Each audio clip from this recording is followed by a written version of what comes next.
Greetings, grasshoppers. We're about to create a wireframe from a website, and this is our CNN website. We need to capture this page first before we can put it into Photoshop. Here's how it goes. I'm going to hold down the following keys: Command, Shift, 4. And notice my cursor here on the left side of the screen is a crosshair.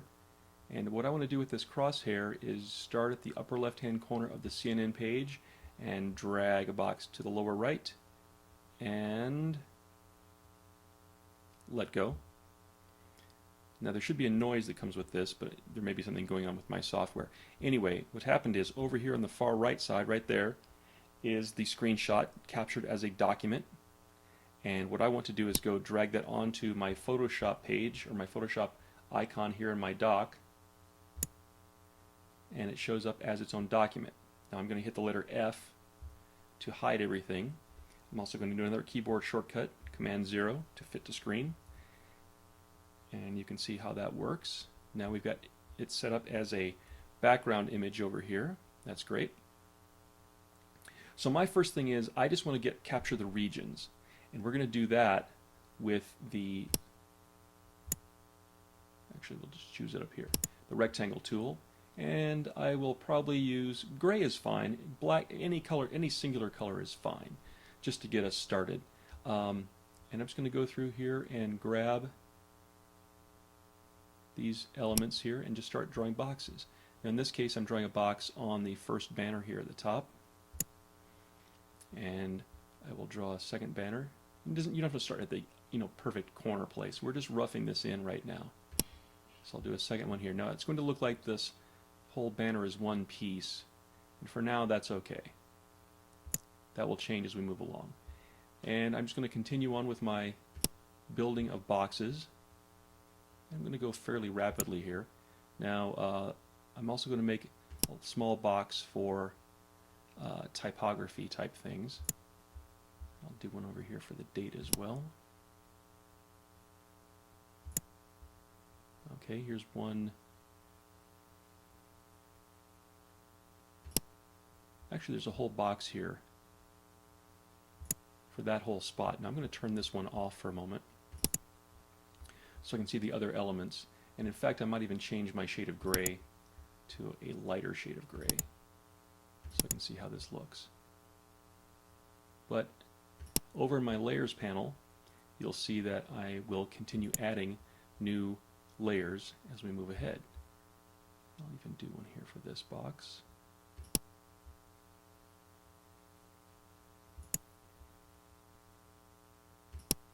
Do one for this headline. Do one for this paragraph. And I will do one for this grouping of bullet points. It's a little tough to get this precise. I'm using an Apple touchpad. And I will also do one here for this big headline up here. Okay, and I will turn that one layer back on. There we go. Okay, I'm going to keep on going here. In fact, I will switch back to, I'll use my eyedropper tool, and I will switch back to the dark gray for a moment.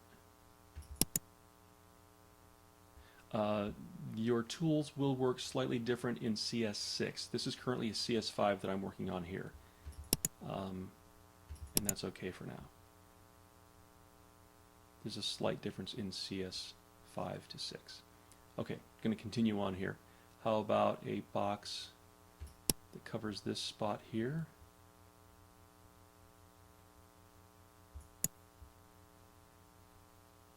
And this should be the darker value, so I'm going to go back and click on the darker value.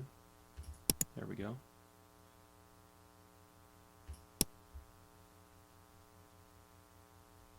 Oops, that was an accident, clicking that letter. Here's an ad for the internal CNN advertising. Here's an ad for a commercial.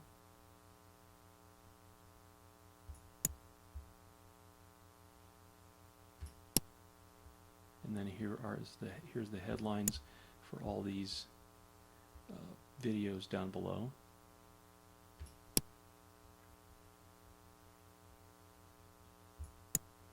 Okay, I'm going to stop here and skip ahead and finish this up, and then I'll meet you on the other side. So this is the version of the wireframes that we would show to your client or an art director. And from this point on, we're going to start developing this into a finalized version of the CNN website. There is another portion of the evolution of this process that I'll show you another time, but for now we're going to take this to the next level for development, to the final CNN version. Before we move ahead, I would like to give you just a little hint on what's going on over on the layers panel. I've got so many layers here that I've finished up that it's a lot. And so, you know, we may wind up using a lot of these things, we may not, but I like to organize this as much as possible. So if I turn off the video layer there, the main story, it's from this layer up to this layer. Now I selected the I selected the shape 6 layer, and if I shift click onto shape 12, that will select all of them, which is cool. And I want to organize them into a folder. Now the folders are down here in the bottom of the layers panel, right down over here. And if you see the tooltip there, it says create a new group. Okay, well, what I'm going to do is still click on this over here, and I'm going to hold down some keyboard shortcuts, and it's going to take the selected layers and put them into a new group. It's very handy this way. So Command key and the Shift key, and now I'll click on this new group thing, boom, and now it's in one group. And I'll relabel this, and we'll just call this headline story. There we go. And I'm going to continue this process for many of these things. In fact, what's great about this is I can turn off that layer right there, and I will continue on my way. So this next layer, I believe, is from here up. So I'll shift click that and then put that into a group, and we'll call this bullet points. And what I should wind up with, there we go, is a bunch of these little folders which will make this just very much more organized. So I'll do a couple more of these very rapidly, and then I'll probably take a pause and then finish up without you watching me. So let's try these. This is that set right there. That's terrific. So we'll call this the, what was that anyway? That was the, we'll call it second story. And we'll put that into Shift and click, new folder, and label that second story. Okay, and let's do everything up here navigation wise. So that's this one, and then the trends and the date and stuff. So we'll call this banner. So I'll select all of this jazz. I'll turn it back on, but I will do a command and Shift and click on the group, and we'll call this banner. Okay, so hopefully you get the idea, and I'll meet you when this is done. So take a look at what's happened here. Now I've organized all of these areas, and these are all, this has kind of worked out well actually, in that each one had a little headline. So markets, weather,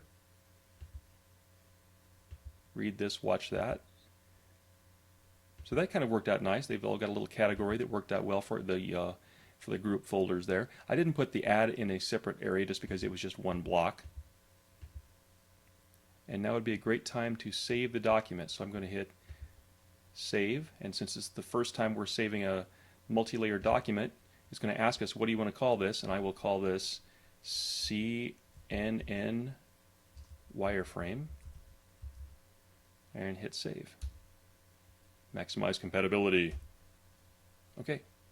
Okay, so the next thing we're going to do is to start to convert some of these things into real layers. And we'll start off with the top one here, and we'll go over to the, in fact I've got to make sure my auto select is on so I can just pick out the layer that I want, and I know that it's in the banner area. Let me say that again. I know that it's in the banner area, so I know that it's this one. Now I'm going to turn this off temporarily. Okay, what I want to do is to recolor this layer So I'm going to double click on this. Now, as I said before, CS6 works a little bit differently, but and what I showed you in class was that you had to actually go click on the rectangle tool, and then up in the options bar there was the color sampler, and that's essentially what is going on here. So it's pretty much the same in that regard. But in this case, all I want to do is get to the color picker and then go choose a color out of the area over here. So I'll grab kind of a darker red. So that's my this was my incoming color, which is gray, and this is my outgoing color, which is red. I'll click OK, and now that's changed over here. So I will now turn that back on, and now I've got kind of a flattish color. Now, for our purposes right now, a flat color for these layers is fine. You'll notice that the original not only has type and some other things going for it, but it also has a gradient. It goes from a darker red to a lighter red. So my basic red here is fine for our purposes right now. What I will do is start to do some things to make this look a little bit more real, and that is to apply some typography to the situation. Now, I'm going to quickly turn a lot of this stuff off here. Watch this.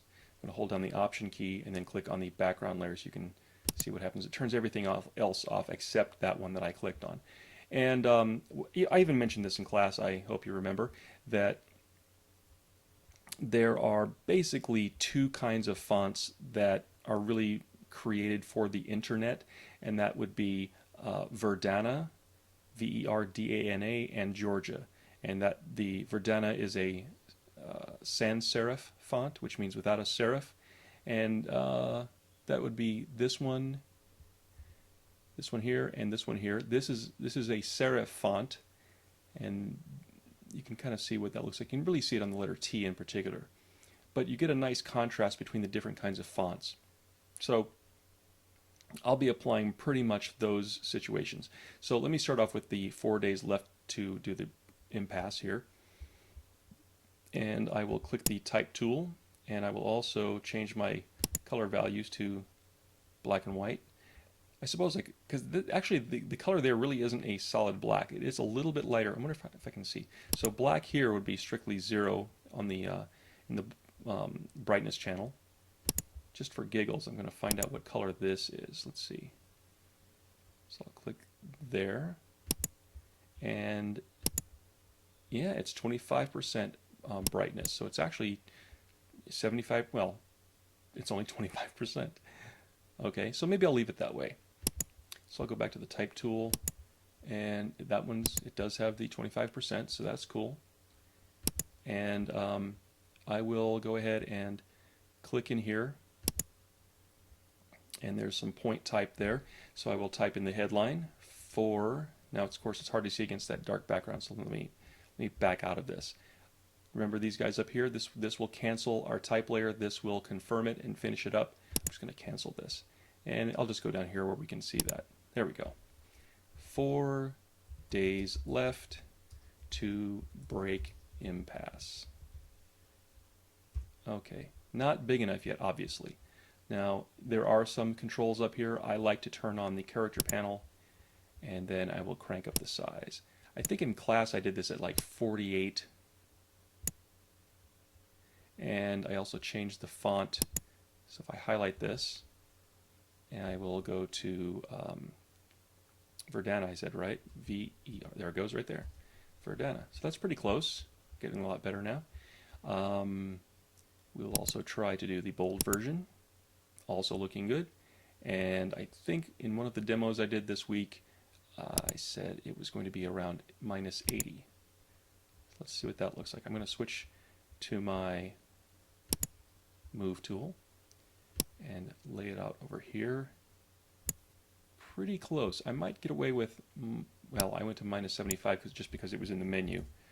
Let's type that in. Okay, that's a little too small, so I'll try it a little bit more. Let's try 77. Maybe 75 was the closest.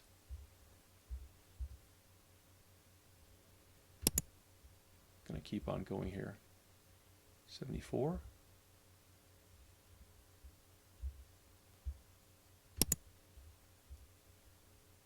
73. Okay, that's getting too far. So I think really 75 is fine. There we go.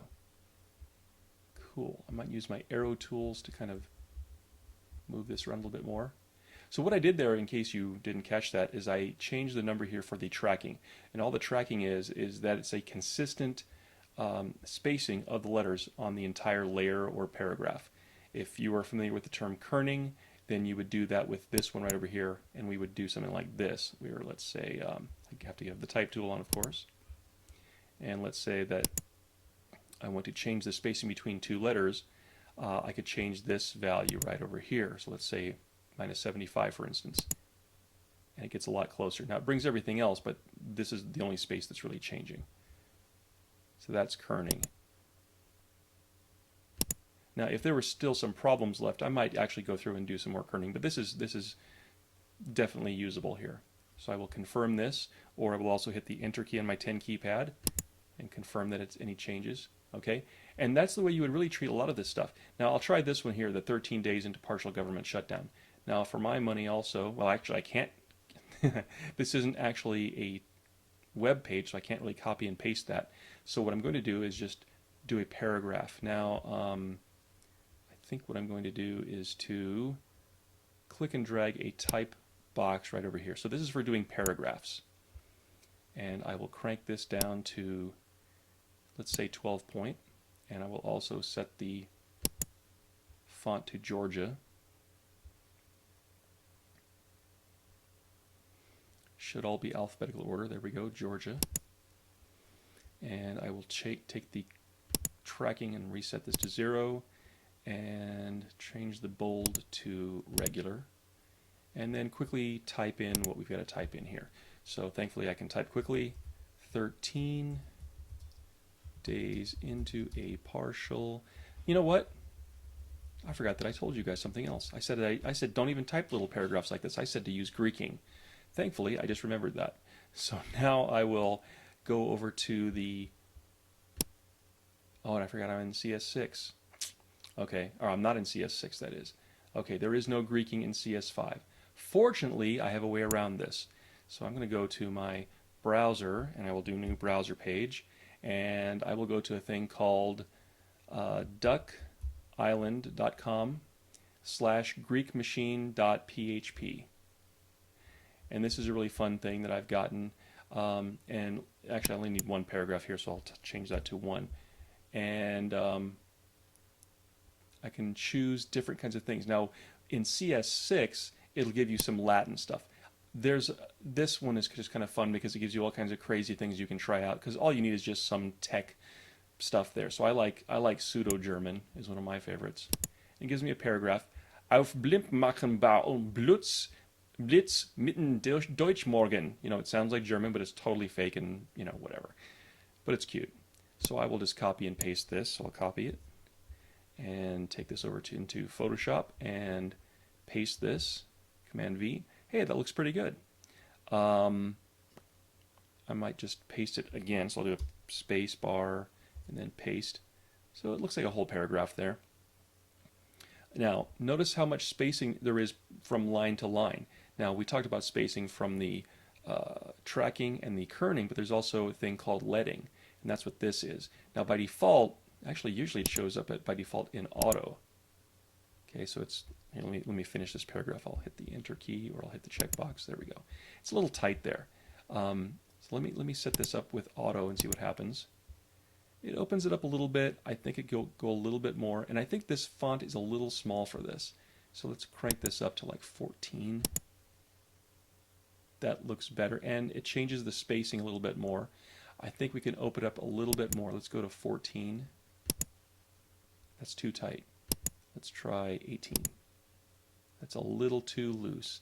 Let me see if I can do 16. I like that a lot. So I'll just take my Move tool, and I will dump this over here. Now obviously I've got more paragraph than I need, but I will take my paragraph, go back to my type tool, and click in this area. And what I can do is just see where that box is down there. Each corner and each side has a little box. I can just drag this up. Oops. There we go. and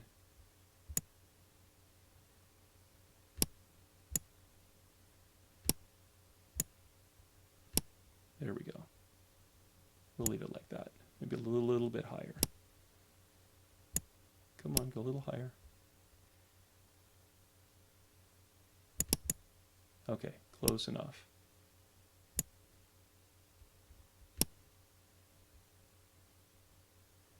Now, if you'd like to play with the leading a little bit more, you can. This looks like it's starting to break up a little bit. Go get my move tool. Okay, 1, 2, 3, 4, 5 lines. 1, 2, 3, 4, 5, 6. So maybe what I'll do is I'll open this up to 17 and see what happens. Oops, it doesn't have a 17 in the menu. I will type this in here, 17. Is that enough? Pretty close. Okay, one more time. Put this roughly that height. Go back to the type tool and close up that last line. There we go. Okay, that looks a lot cleaner. Happier with that. Yay. Okay. Okay, to wrap this up, we're going to grab, well, we can do this two ways, okay? Now, for these kind of graphics here and these kind of add graphics and things of that nature, we can actually borrow from the original page, like the logo as well, or we could even just copy and paste from here. I'm going to show you both methods, okay? So let's go back to my website here, and actually the CNN stories have changed a little bit, but that's okay. The size of these pictures has to remain the same. In fact, I'm going to go back to Photoshop just for a moment and hide Photoshop. So Command Control H, there we go. And let's say that I drag this graphic out here, and actually it puts it over here, and I can turn that off. And maybe I'll grab the CNN logo as well. We'll put that over there as well. And those two guys live together. And what I will do is grab that one and command click on this one, and I will drag them both into Photoshop over here and hit F a couple of times. There we go. And what we should have is 3 documents open. We've got the CNN, we've got the HDR, and at least I think we've got that. There we go, and the real page. Okay, so what I'm going to do is, first of all, hide this other stuff so we don't get confused as to what's what. And I will hit Command 0 to fit to window. There we go. And I will drag out the tabs here so that they are in separate pages. Remember, this is the way CS5 works, so it will look a little different than the way it works in CS6. In CS6, you have to use the window menu and then go to Arrange and then set up 2 up so you can drag layers in from one document to the next. And that's what I'm going to do here. So in this case, I will drag, I'll click on the CNN logo first, and then drag it in. Let's say that I put it up here. Of course, it gets, are you sure you want to convert colors? Yes. And there's the logo there. So I can place it. And if I need to use my arrow keys, I'll use that as well. There we go. And I will place this picture. So I've got to click on it first and then drag it over here. And it'll tell me again, do you want to convert colors? Oh, this one didn't. Ha! Okay. And then I will use arrow keys to dial this into place. That's good right there. Now, I will close these since I don't need them any longer. Save or don't save? Don't save. Okay. Now, this graphic here is something I'm going to just cut and paste. So I'm going to zoom in a little bit so we can really dial this in. And I'm going to click on the background. Otherwise, this is just not going to work. It's not going to be fun. So I will grab this corner here. Really? What was that? One more time. I'm taking my time to be very precise here. There we go. Alrighty, and there we go. Good. Captured. And I will hit Command C to copy. I'll do that again so you guys can see it. Okay, it's not there. Kind of hard to see because it happens so fast. And I will also just paste Command V. And if you check out what's happened there. It created a new layer on top of the current layer that was selected, and that's it. Now if I turn off this background layer, you can clearly see that there is that layer going on there. And I can just relabel this as advertisement, or just add AD. Okay, so hopefully this makes more sense to you now. The idea is that you're going to be building everything that you can. Again, simple graphics, you don't need to do the gradient, but you do need to type in the different things here across in the navigation, and some of this navigation up here. You can create a white box here for this search field and these things, those things as well. And since, let me turn some of these things off here. So we've got a rough version to start with here, and I will also turn on was it the headline? No, that was not it. That was the banner. That was it. And it was the red layer. There we go. So those are the things we did for this. Remember your headlines, you do need to keep those intact, the big headlines and the subheadlines, but for the paragraph text you just use some sort of Greeking, or the lorem ipsum, or even the Greek machine, just nonsense words. You can bring in graphics two different ways. You can take them from the web page directly, or you can copy and paste in here. But when it comes to the overall, you're creating everything else, like that little graphic right there, if you can take that, take that. These videos, you can take those as well.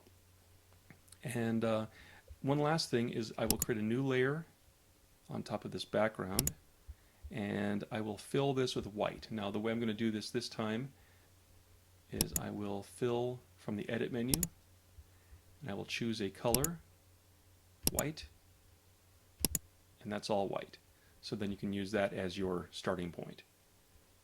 I can even turn that background off. It doesn't matter because we can't see it. Okay, so hopefully that helped, and I'll see your work this week.